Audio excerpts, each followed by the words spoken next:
నమస్కారం. ఇది సంగతికి స్వాగతం. ఒకే ఒక్క నిర్ణయంతో 85% కరెన్సీ నోట్లకు కాలం చెల్లింది. చెప్పాలంటే కూపన్లుగా మారాయి.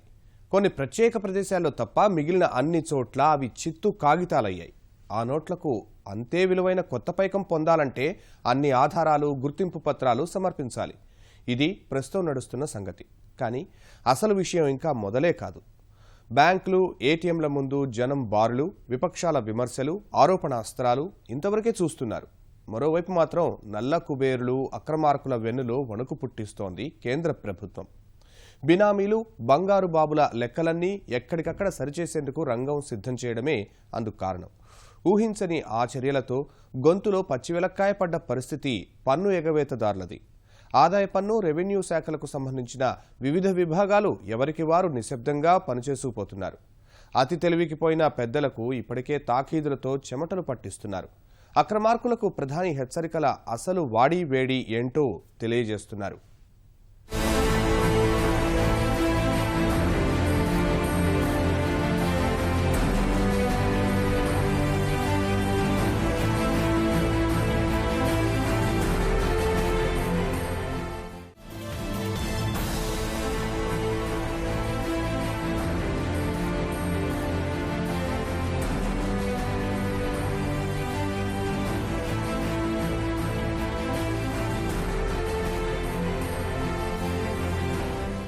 ఇది ఆరంభం మాత్రమే.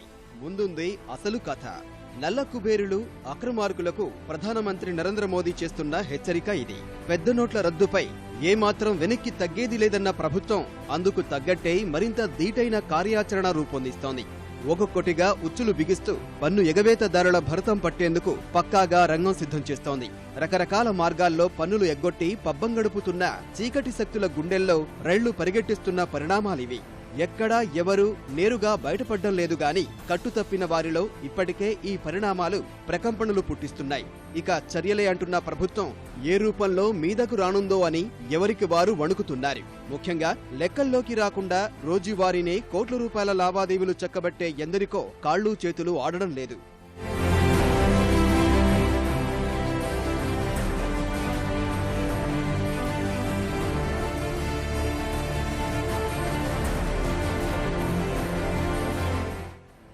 ఈ విషయంలో ఇప్పటికే ప్రధానమంత్రి ఒక స్పష్టమైన సంకేతం పంపారు. పెద్ద నోట్ల రద్దు తర్వాత చర్య ఏంటా అని గాభరా పడుతున్న నల్ల పెద్దల గుండెల్లో బాంబు పేల్చారు. లెక్కల్లోకి రాని నగదు కట్టడికి వరుస చర్యలు ఉంటాయని స్పష్టం చేశారు. ముందుగా బినామీ లావాదేవీలు, ఆస్తులు, తర్వాత ఒక్కొక్క అంశం అంతులు చూసేలా రంగం సిద్ధం చేస్తున్నారు. కొన్నింటి కార్యాచరణ ఇప్పటికే ప్రారంభమైపోయింది కూడా.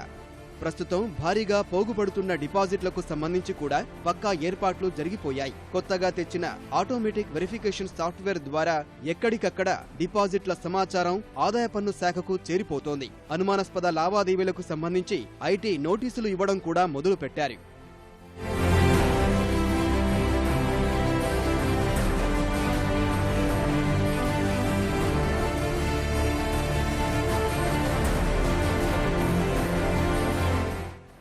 $2.5 లక్షలు దాటిన ప్రతి లావాదేవీని కొన్ని విభాగాలుగా పరిశీలించేందుకు ఏర్పాటు చేశారు. ఉదాహరణకు 50 లక్షల వరకు ఒక విభాగం, కోటి నుంచి 5-10 కోట్ల లోపు మరో విభాగం, ఆ పైన మరొకటిగా చేసి క్షుణ్ణంగా తనిఖీ చేస్తున్నారు. సాధారణ పని మొత్తం పక్కనబెట్టి ఈ విషయంపైనే తీరిక లేకుండా గడుపుతున్నారు. లావాదేవీల సమాచారం ఇవ్వని వారందరి వివరాలు సేకరించి చర్యలకు సిద్ధమవుతున్నారు. దశల వారీగా చర్యలు ఉంటాయని సంకేతాలు పంపుతున్నారు. నిజానికి పెద్ద నోట్ల రద్దుతో పాటే నల్ల కుబేరులు అసలు బ్యాంకుల వైపు రాకుండా కఠిన నిబంధనలు పెట్టారు. 200% జరిమానా, తదుపరి చర్యల రూపంలో అలాంటి వారందరికీ ఒక రకమైన సందేశం పంపారు. డిసెంబర్ 30 తర్వాత లెక్కల్లోకి రాని ఏ పెద్ద నోటు అయినా చిత్తు కాగితంతో సమానమని ప్రధానమంత్రి కూడా ప్రకటించారు.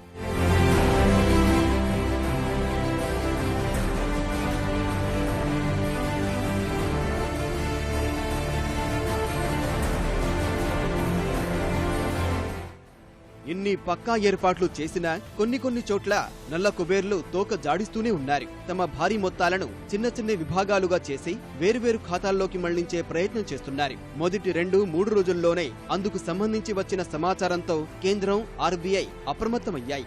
2.5 లక్షల రూపాయలు దాటిన ప్రతి డిపాజిట్ పై సమాధానం చెప్పాల్సి ఉంటుందని స్పష్టం చేశాయి. పేదల ఖాతాల్ని దుర్వినియోగం చేసే ఆలోచనలో ఉన్న పెద్దలకు చెక్ పెడుతూ జన్ధన్ ఖాతాల్లో డిపాజిట్ పరిమితిని 50,000 రూపాయలకే పరిమితం చేశారు. దురుద్దేశాలతో వేరే వాళ్ల ఖాతాల్లో నగదు జమ చేస్తే 7 ఏళ్ల వరకు జైలు శిక్ష, 30% వరకు జరిమానాలు ఉంటాయని హెచ్చరికలు పంపారు. ఆ చర్యలకు సంబంధించి ఆర్బీఐ, కేంద్ర ఆర్థిక శాఖ ఎప్పటికప్పుడు బ్యాంకులకు మార్గనిర్దేశకాలు పంపుతూనే ఉన్నాయి.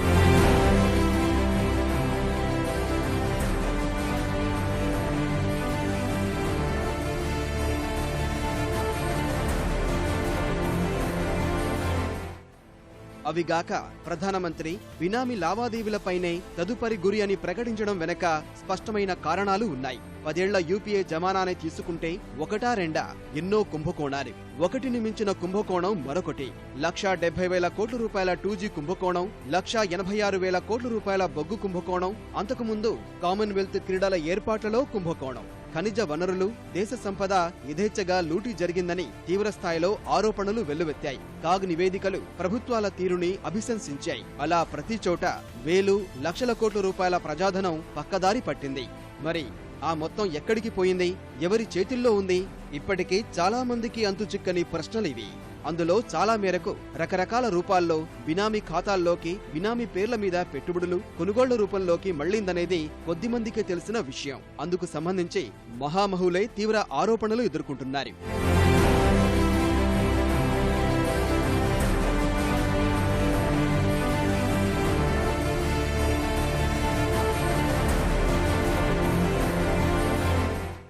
అలాంటి వాళ్లందరికీ ప్రస్తుతం ప్రధానమంత్రి ఇస్తున్న సందేశం ఒక్కటే.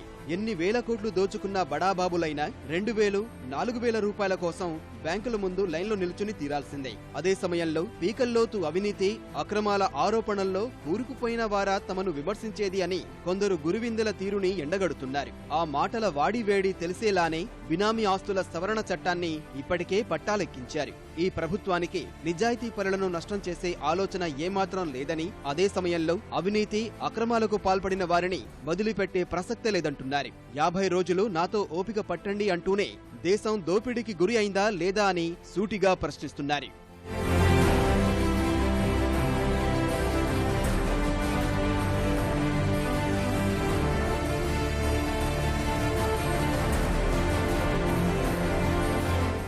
పెద్ద నోట్ల రద్దుతో మొదలుపెట్టిన పోరాటాన్ని ఇక్కడితోనే ఆపేది లేదని పునరుద్ఘాటిస్తున్న ప్రధానమంత్రి అసలు లక్ష్యం స్వతంత్రం వచ్చిన దగ్గర నుంచి 70 ఏళ్ల వరకు జరిగిన అవినీతిని వెలికి తీయడం. అదే విషయాన్ని అవకాశం వచ్చిన ప్రతి వేదికపై ప్రస్తావిస్తున్నారు మోదీ. పెద్ద నోట్ల రద్దుతోనే అంతం కాదు, ఇది ఆరంభం మాత్రమేనన్న వ్యాఖ్యలు ఆ సందర్భంలో చేసినవే. అవేగాక అవినీతి రహిత భారత నిర్మాణానికి మరింత ఆలోచనలు తన మనసులో ఉన్నాయని చెబుతున్నారు. ఆ సంస్కరణల పరంపరలో బినామీలపై చర్యలు మరో అడుగు మాత్రమే. అది పూర్తి స్థాయిలో రూపు దాల్చితే అవినీతి, నల్లధనం మూలాలు మరింతగా కోసుకుపోయినట్లే. ఈ దేశంలో దోపిడీకి గురైన ప్రతి పైసా ఇక్కడికే తిరిగి రావాలన్న సంకల్పం దిశగాను ఎంతో సహాయపడుతుంది. గోవా, పనాజీ, కర్ణాటకలోని బెళగావి సభల్లో ప్రధానమంత్రి అదే స్పష్టం చేశారు. ఈ నెల 1 నుంచి అమల్లోకి వచ్చిన బినామీ ఆస్తుల సవరణ చట్టం ప్రకారం ఆ లావాదేవీలు అన్నీ చట్ట వ్యతిరేకం. ఏడాది నుంచి 7 సంవత్సరాల వరకు జైలు శిక్ష, ఆస్తి విపణి విలువలో 25% వరకు జరిమానా ఉంటాయి. అంతకు ముందున్న చట్టంలో 3 ఏళ్ల జైలు, జరిమానాల్లో 1 లేదా ఆ 2గా ఉండేది. కొత్త నిబంధనల ప్రకారం బినామీ లావాదేవీలను నిశితంగా పరిశీలించేందుకు ప్రత్యేక వ్యవస్థ వస్తుంది. తప్పుడు సమాచారం ఇచ్చిన 6 నెలల నుంచి 5 సంవత్సరాల వరకు జైలు శిక్ష ఉంటుంది. ఆ ఆస్తి విపణి విలువలో 10% వరకు జరిమానా అదనం. వీటన్నింటికి సంబంధించి పక్కాగా చర్యలు తీసుకునేందుకు కేంద్ర ప్రభుత్వం ఇప్పటికే కసరత్తు ప్రారంభించింది. తీవ్రంగా ఉన్న సిబ్బంది కొరతను అధిగమించేందుకు గతంలో ఆదాయ పన్ను శాఖలో పనిచేసిన విశ్రాంత ఉద్యోగుల సహకారం తీసుకునేందుకు నిర్ణయించారు. ఆదాయ పన్ను, రెవెన్యూ విభాగాల్లో పనిచేసిన అనుభవం ఉన్న వారిని తీసుకుని ప్రస్తుత అవసరాల మేరకు 3 రోజుల పాటు శిక్షణ ఇవ్వాలని ప్రణాళికలు సిద్ధం చేశారు. ముందుగా పెద్ద నోట్ల రద్దు తర్వాత వివిధ బ్యాంకు ఖాతాల్లో జమ అవుతున్న మొత్తాలపై దృష్టి సారించాలని, ఆ సొమ్ము ఎక్కడి నుంచి వచ్చిందో ఆరా తీయాలని కేంద్రం భావిస్తోంది. అదే సమయంలో సామాన్యులు, మధ్యతరగతి వర్గాలపై ఎలాంటి ప్రతికూల ప్రభావం పడకుండా జాగ్రత్త తీసుకుంటున్నారు. పెద్ద తలకాయలపైనే ప్రధానంగా దృష్టి సారించనున్నారు. మొదట ఆదాయపు విభాగం ద్వారా విచారణ చేపట్టాలని, కొంతమందిపై ఏకకాలంలో దాడులు నిర్వహించాలని నిర్ణయించారు. అధికారులు ఏ ప్రాంతాల నుంచి అధిక మొత్తంలో జమ అవుతున్నాయో కనిపెట్టే పనిని చేపట్టారు. పట్టణ ప్రాంతాల్లోని బ్యాంకు అధికారులపై నిఘా ఏర్పాటు చేశారు. పెద్ద నోట్ల రద్దు నిర్ణయం తర్వాత కొందరు బ్యాంకు సిబ్బంది అధికారులపై ఆరోపణలు రావడమే అందుకు కారణం. వాటికి సంబంధించి బ్యాంకులకు కూడా ఇప్పటికే కఠినమైన ఆదేశాలు వెళ్లాయి. అక్రమాలకు పాల్పడిన సిబ్బందిపై వేటు వేయడం ప్రారంభమైంది. కొంతమందిని సస్పెండ్ కూడా చేశారు. డిసెంబర్ 30 వరకు అవకాశం ఉన్న పెద్ద మొత్తాలు జమ అవుతున్న ఖాతాలపై కేంద్ర రెవెన్యూ శాఖ ఇప్పటికే ప్రత్యేక దృష్టి పెట్టింది. 2-3 నెలలుగా జరుగుతున్న లావాదేవీలను కూడా పరిశీలనలోకి తీసుకోనున్నారు. పలు పరిశ్రమలు, వాహన విక్రయ కేంద్రాలు, విలాసవంతమైన కార్ల అమ్మకాలు, రియల్ ఎస్టేట్ లావాదేవీలను రెవెన్యూ విభాగం నిశితంగా పరిశీలిస్తోంది. పాన్ బ్రోకర్లు, షేర్ మార్కెట్ వ్యాపారులు, ఇతర దళారులపై ఓ కన్నీసి ఉంచారు. కేంద్ర ఆర్థిక శాఖ కూడా అందుకు సంబంధించి స్పష్టమైన ఆదేశాలు జారీ చేసే ఆలోచనలో ఉన్నట్టు సమాచారం. ఈ మొత్తంలో బంగారం గురించి ప్రత్యేకంగా చెప్పుకోవాలి. పెద్ద నోట్లు రద్దు నిర్ణయం అనంతరం దేశవ్యాప్తంగా జరిగిన పసిడి భారీ లావాదేవీలపై ఆదాయ పన్ను శాఖ ప్రత్యేక దృష్టి సారించింది. 8వ తేదీ అర్ధరాత్రి వరకు 9, 10వ తేదీల్లో జరిగిన అన్ని బ్యాంకులు, బంగారు దుకాణాల్లో జరిగిన డిపాజిట్లు, కొనుగోళ్లపై కూపీలాగుతున్నారు. అది కూడా ఆషామాషిగా కాదు. గతంలో రోజువారీ లావాదేవీలు పరిగణలోకి తీసుకుని ఒకేసారి పెరిగిన కొనుగోళ్లకు సంబంధించిన రసీదులు, కొనుగోలుదారుల వివరాలు ఇవ్వాల్సిందేనని దుకాణ యజమానులకు తాకీదులు జారీ చేశారు. దేశం మొత్తం మీద వేల కోట్ల రూపాయల నల్లధనం 2 రోజుల్లోనే బంగారం, వజ్రాభరణాల రూపంలోకి మారిందని గుర్తించి వారిపై చర్యలకు సిద్ధమవుతున్నారు. ముంబైలో ఒకే రోజు 500 కోట్ల రూపాయల బంగారు, వజ్రాభరణాల వ్యాపారం జరిగినట్టు ఆదాయ పన్ను శాఖల అధికారుల దృష్టికి వచ్చింది. హైదరాబాద్లో ఒకే దుకాణం 100 కోట్ల రూపాయల మేరకు ఒకే రోజు అమ్మకాలు జరిపినట్టు చెబుతూ బ్యాంకులో ఆ మొత్తం డిపాజిట్ చేశారు. ఈ వ్యవహారంతో ఉలిక్కిపడిన అధికార యంత్రాంగం నల్లధనం రూపుమారుతోందని గ్రహించి పటిష్టమైన నిఘా ఉంచారు.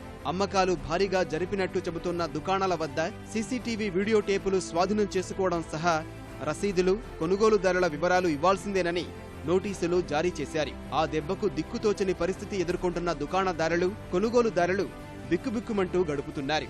బ్యాంకు ఖాతాలు, భారీ క్రయ విక్రయాలపై ఈ చర్యలతో ఇప్పుడు కొనుగోళ్లు తగ్గుముఖం పట్టాయి. న్యాయపరమైన ఇబ్బందులు దృష్టిలో ఉంచుకొని కొందరు యజమానులు ఇష్టానుసారం వ్యవహరించేందుకు జంకుతున్నారు. ఆదాయ పన్ను శాఖ అధికారులు కూడా నల్ల కుబేరుల ఎత్తులకు పై ఎత్తులు వేస్తూ వారి ముందరి కాళ్లకు బంధం వేస్తున్నారు. చెన్నైలో ఓ వ్యాపారి 500 కోట్ల రూపాయలు బ్యాంకుల్లో డిపాజిట్ చేశారు. నాగ్పూర్లో మరో బంగారు వ్యాపారి 300 కోట్లు తమ కరెంటు ఖాతాలో డిపాజిట్ చేశారు. హైదరాబాద్లో కూడా ఆ జాబితాలో చోటు సంపాదించుకోవడం వల్లనే 2 నెలలుగా దుకాణదారులు నిర్వహించిన బంగారు వ్యాపార లావాదేవీలకు సంబంధించిన దస్త్రాలు స్వాధీనం చేసుకున్నారు. వారం రోజుల కింద బ్యాంకు ఖాతాల వివరాలను తెప్పించుకున్న ఐటీ శాఖ సోదాలు సందర్భంగా స్వాధీనం చేసుకున్న దస్త్రాలు పరిశీలిస్తున్నారు. నిబంధనల ప్రకారం నోట్ల రద్దు తర్వాత పాత నోట్లు తీసుకొని వ్యాపారం చేయకూడదు. కానీ బయటకు మాత్రం దుకాణాల వద్ద పాత 1000, 500 నోట్లు తీసుకోము అన్న బోర్డులు పెట్టి కొన్ని దుకాణాల్లో లోపల భారీగా వ్యాపారం నిర్వహించారని గుర్తించారు. అలా 8న రాత్రే కోట్లలో వ్యాపారం చేసినట్టు తేలింది. 9, 10 తేదీల్లోనూ అదే జోరుగా కొనసాగింది. కొందరు నల్ల కుబేరులు తమ ధనాన్ని బంగారంగా మార్చుకున్నారు. ఇప్పుడు వాళ్ళందరి పరిస్థితి తేలుకుట్టిన దొంగల్లా మారింది. దుకాణదారులు ఇస్తున్న వివరణకు వాస్తవంగా జరిగిన లావాదేవీలకు తేడాలున్నట్లు గుర్తించి ఆదాయ పన్ను శాఖ చట్టం కిందకు చర్యలకు ఉపక్రమిస్తున్నారు. పెద్ద నోట్ల రద్దుతో నగదు లభ్యత తగ్గిపోయింది. ప్లాస్టిక్ కరెన్సీ ఉన్న వాళ్లంతా ఆన్లైన్ చెల్లింపులపై దృష్టి పెడుతున్నారు. వినియోగదారులు తమ డెబిట్, క్రెడిట్ కార్డుల ద్వారా చెల్లింపులు జరిపేందుకు మొగ్గు చూపక తప్పడం లేదు. ఒకవేళ కార్డు ఉన్నా వినియోగించని వారు సైతం వాటిని బయటకు తీసి ఉపయోగిస్తున్నారు. ఫలితంగా నగదు రహిత లావాదేవీలు జోరందుకుంటున్నాయి. పెద్ద చిన్న దుకాణాలన్నీ స్వైపింగ్ మెషీన్లు పెట్టుకోవలసిన పరిస్థితులు వచ్చాయి. వాటి పంపిణీదారులకు ఎక్కడా లేని డిమాండ్ ఏర్పడుతోంది. ఇప్పటివరకు బ్యాంకులు అడిగినా తీసుకుని వ్యాపారులు వారే స్వయంగా వచ్చి ఆ యంత్రాలు తీసుకెళ్తున్నారు.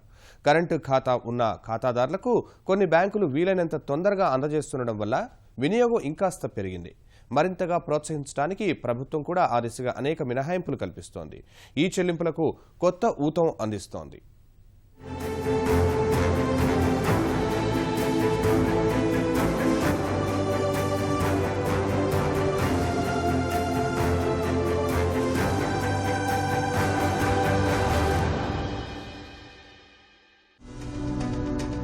నగదు చలామణి తగ్గడంతో కనీస అవసరాలకు ప్రజలు ఇబ్బందులు పడుతున్నారు. నోట్ల మార్పిడి, ఏటీఎంల ద్వారా నగదు ఉపసంహరణకు వెసులుబాటు కల్పించినా అవసరానికి సరిపడా అందడం లేదు. కాస్త బాగా ఖర్చు పెట్టేవారు కూడా పొదుపు బాట పట్టారు. అయితే ఎంతకాలం ఇలా?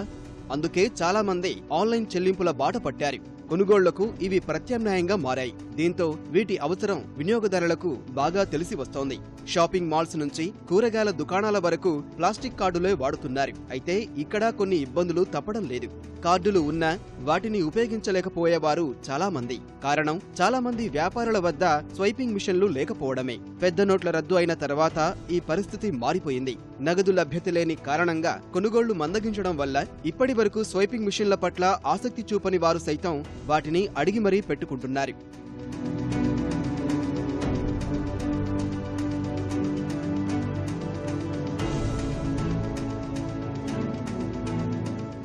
బిజినెస్ పీపుల్ చాలా మంది చెప్పడం ఈ 10 రోజుల్లో చాలా బిజినెస్ పెరిగిందని ఈ POS టెర్మినల్స్ వలన. ఎందుకంటే క్యాష్ లేని వాళ్ళు POS టెర్మినల్ లేని ప్లేస్కి వెళ్ళలేకపోతున్నారు. POS టెర్మినల్ ఎక్కడుందో అక్కడే వెళ్తున్నారు. బ్యాంక్ ఇచ్చి 24,000 సరిపోవట్లేదు కాబట్టి ఈ POS టెర్మినల్ ఎక్కడ యాక్సెప్ట్ చేస్తుందో అలాంటి రెస్టారెంట్స్ పోవడం, అలాంటి గోల్డ్ షాప్లో పోవడమే జరుగుతుంది. సో వాళ్ళ బిజినెస్ బాగా పెరుగుతుంది. కస్టమర్ కూడా ఈ క్యాష్ క్యారీ చేసే రిస్క్ బాగా తగ్గుతుందండి. దీనివల్ల చిల్లర ప్రాబ్లం పూర్తిగా తీరుతుందండి.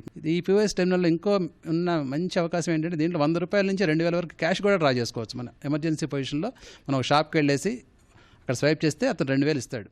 మొన్నటి వరకు కేవలం బడా వ్యాపార, వాణిజ్య సముదాయాలు, షాపింగ్ మాల్స్, షోరూంలకు మాత్రమే పరిమితమైన స్వైపింగ్ మిషన్లు ఇప్పుడు సాధారణ వ్యాపారుల వద్ద కూడా దర్శనమిస్తున్నాయి. స్వైపింగ్ మిషన్లు తీసుకునే ప్రక్రియ సులభతరం కావడం, అడిగిందే తడువుగా బ్యాంకులు యంత్రాలు సమకూరుస్తుండడం, పెద్దగా నిర్వహణ భారం లేకపోవడము వాటి వినియోగం పెరిగేందుకు మరో కారణంగా కనిపిస్తోంది. వాటిని పంపిణీ చేసే సంస్థలకు ఇప్పుడు క్షణం తీరిక లేకుండా మారింది. విభిన్న రకాలు, పరిమాణాలతో పాటు అనేక సౌకర్యాలను అందించే యంత్రాలు మార్కెట్లో అందుబాటులోకి వచ్చాయి.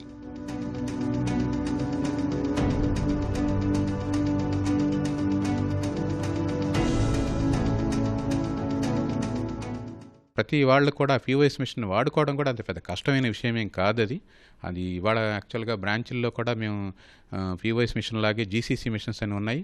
వాటి ద్వారా ట్రాన్సాక్షన్స్ చేయడానికి కూడా కస్టమర్లు బాగా అలవాటు పడిపోయారు. అద్దెపాతి మంత్లీ అంటే పోర్టబుల్ అయితే ఒక రకం, అక్కడే ఒక స్టాండ్లో అక్కడే కనుక వాళ్ళే ఎక్కడే పెట్టుకుని షాపులోనే అట్టు పెట్టుకునేటైతే ఒక రకం.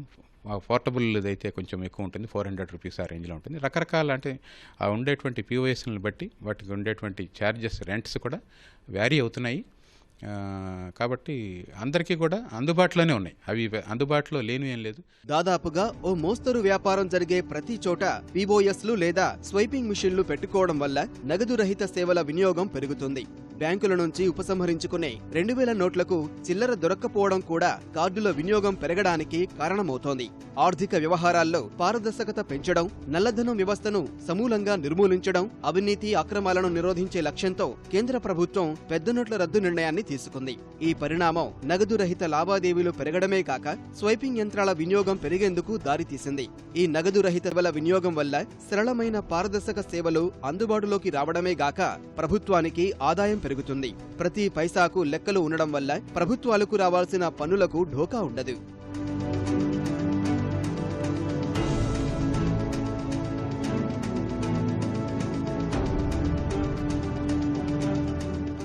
ప్రభుత్వాలకు వచ్చేటటువంటి ఇన్కంలో మెజారిటీ భాగం ప్రజల దగ్గర నుంచి వసూలు చేసినటువంటి పన్నుల ద్వారా వచ్చేటటువంటిది. అందుకని ట్యాక్సేషన్ విషయంలో కొద్దిగా లిబరలైజ్ కనుక చేసిన రోజున ట్యాక్సులు పే చేసేటటువంటి వ్యక్తులు ఎక్కువ మంది అవుతారు.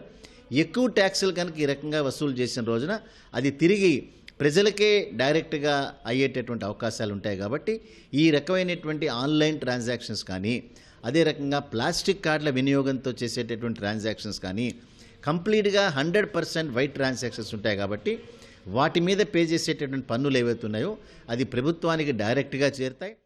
నగదు రహిత లావాదేవీల వల్ల వినియోగదారులెవరూ జేబుల్లో నోట్లు పెట్టుకుని తిరగాల్సిన పని ఉండదు. నోట్ల వినియోగం విపరీతంగా తగ్గడం వల్ల వీటితో పెద్దగా పని ఉండదు. ఫలితంగా దొంగ నోట్ల ముద్రణ సమస్య తలెత్తదు. విదేశాల్లో ఈ తరహా సేవలు అమితంగా వాడుతున్నారు. స్వైపింగ్ యంత్రాల వాడకం వల్ల చిల్లర కోసం ఇబ్బంది పడే ప్రశ్నే ఉత్పన్నం కాదు. డెబిట్, క్రెడిట్ కార్డుల ద్వారా లావాదేవీలు జరిపే వినియోగదారులకు కొన్ని వ్యాపార సంస్థలు రాయితీలు ఇచ్చే ఆలోచనతో ఉంటే మరికొన్ని సంస్థలు ఇప్పటికే అందిస్తున్నాయి కూడా. ప్రస్తుత పరిణామాలు దృష్టిలో పెట్టుకున్న ప్రభుత్వం డెబిట్ కార్డుల వినియోగంపై రుసుము పూర్తిగా ఎత్తివేస్తున్నట్లు ప్రకటించింది.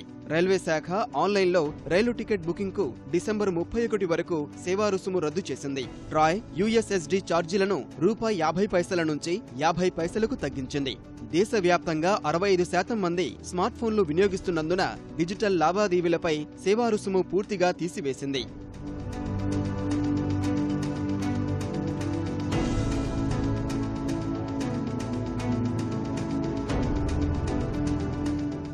నగదు రహిత లావాదేవీలను ప్రోత్సహించడంలో ప్రభుత్వ పరంగా కూడా సహకారం అందుతోంది.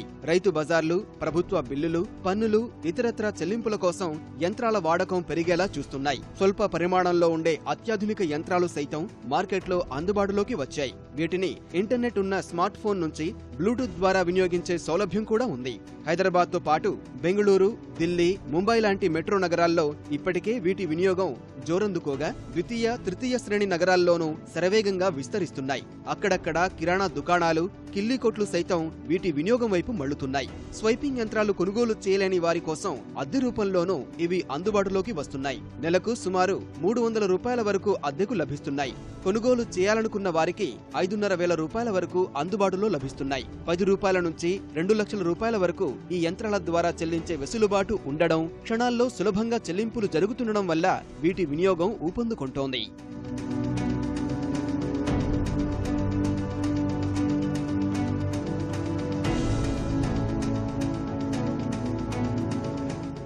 వ్యాపార కేంద్రాల వద్ద నెలకొల్పే స్వైపింగ్ యంత్రాలను దేశంలో అనేక సంస్థలు మార్కెట్ చేస్తున్నాయి. దేశీయంగా ఉత్పత్తి అవుతున్న వాటితో పాటు విదేశాల నుంచి సైతం వీటిని దిగుమతి చేసుకుని పంపిణీ చేసే సంస్థలు ఉన్నాయి. ముంబై, గుజరాత్ ప్రాంతాల్లో తయారీ పరిశ్రమలు ఉన్నాయి. మెట్రోపాలిటన్ నగరాలతో పాటు ద్వితీయ శ్రేణి, తృతీయ శ్రేణి నగరాల్లోనూ వీటి వాడకం అనూహ్యంగా పెరుగుతోంది. నాణ్యతను బట్టి వివిధ రకాల్లో ఇవి అందుబాటులో ఉంటున్నాయి. ఈ పరికరాలను వినియోగించుకోవాలనుకునే వారు వీటిని బ్యాంకుల నుంచి తీసుకోవాల్సి ఉంటుంది. బ్యాంకులో తప్పనిసరిగా కరెంట్ అకౌంట్ ఉండి తీరాలి. కేవైసీ, ఇతర నియమ నిబంధనలకు అనుగుణంగా వీటిని జారీ చేస్తారు. ఒకే చోట ఉండి వినియోగించే యంత్రాలే కాకుండా ఇతర ప్రాంతాలకు తీసుకువెళ్లే సంచార యంత్రాలు సైతం అందుబాటులో ఉన్నాయి. ఉదాహరణకు పెట్రోల్ బంకుల్లో ఉండే స్వైపింగ్ మిషన్లు. పంపిణీ సంస్థలు బ్యాంకులతో ఒప్పందాలు చేసుకుని వీటిని సరఫరా చేస్తున్నాయి. ప్రస్తుతం వీటి వినియోగం పెరిగిన కారణంగా డిమాండ్కు అనుగుణంగా సరఫరా చేయలేని పరిస్థితులు తలెత్తుతున్నాయి.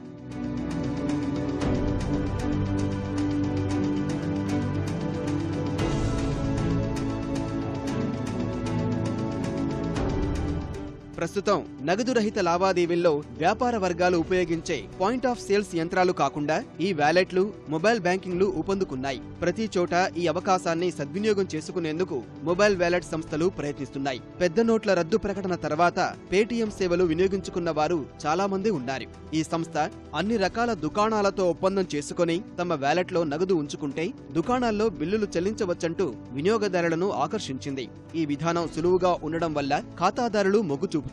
పేటీఎం లానే మొబిక్విక్, ఫ్రీచార్జ్, ఆక్సిజన్ వంటివి నగదు రహిత లావాదేవీలను ప్రోత్సహించడంలో ముందున్నాయి. ప్రముఖ బ్యాంకులు axis, ICICI, SBI, Airtel telecom సంస్థలకు చెందిన మొబైల్ వ్యాలెట్ల ద్వారా లావాదేవీలు పెరిగినట్టు తెలుస్తోంది. ప్రస్తుతం వ్యవస్థలో నగదు కొరత ఉంది కాబట్టి ఆన్లైన్ లావాదేవీలు పెరుగుతున్నాయి.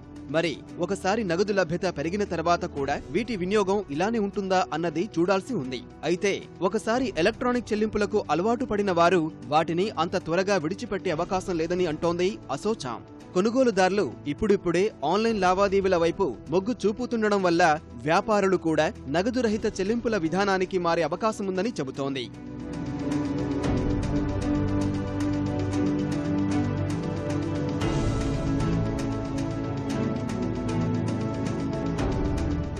తాజా పరిణామాల నేపథ్యంలో కొత్తగా మరికొన్ని సంస్థలు కూడా మొబైల్ వ్యాలెట్ వ్యాపార రంగంలోకి అడుగుపెట్టే అవకాశాలు కనిపిస్తున్నాయి. ఇవన్నీ కూడా ఎలక్ట్రానిక్ లావాదేవీలు పెరిగేందుకు తోడ్పడనున్నట్టు నిపుణులు చెబుతున్నారు. అయితే మొబైల్ బ్యాంకింగ్ సేవలపై అవగాహన ఉన్నవారు తక్కువే.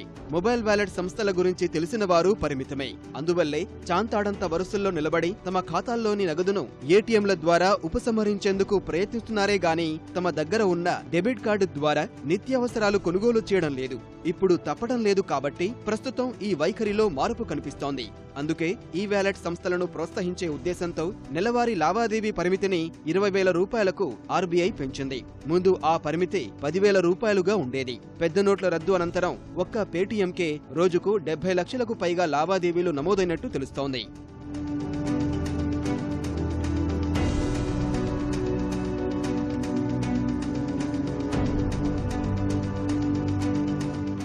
పెద్ద నోట్ల రద్దు తర్వాత ఈ వ్యాలెట్, మొబైల్ బ్యాంకింగ్, ఆన్లైన్ చెల్లింపుల జోరు ఇంకా పెరిగే అవకాశం ఉందనేది స్పష్టం. తగ్గట్లుగా నగదు రహిత లావాదేవీలు పెరిగితే వ్యాపార కేంద్రాల వద్ద తప్పనిసరిగా POSలు ఉండాల్సిందే. ఈ నేపథ్యంలోనే స్వైపింగ్ యంత్రాల వినియోగం మరింత పెరుగుతుందని ఆర్థిక రంగ విశ్లేషకులు, నిపుణులు అంచనా వేస్తున్నారు. గ్రామీణ ప్రాంతాల్లో సైతం వీటి వినియోగం విపరీతంగా పెరగనుంది.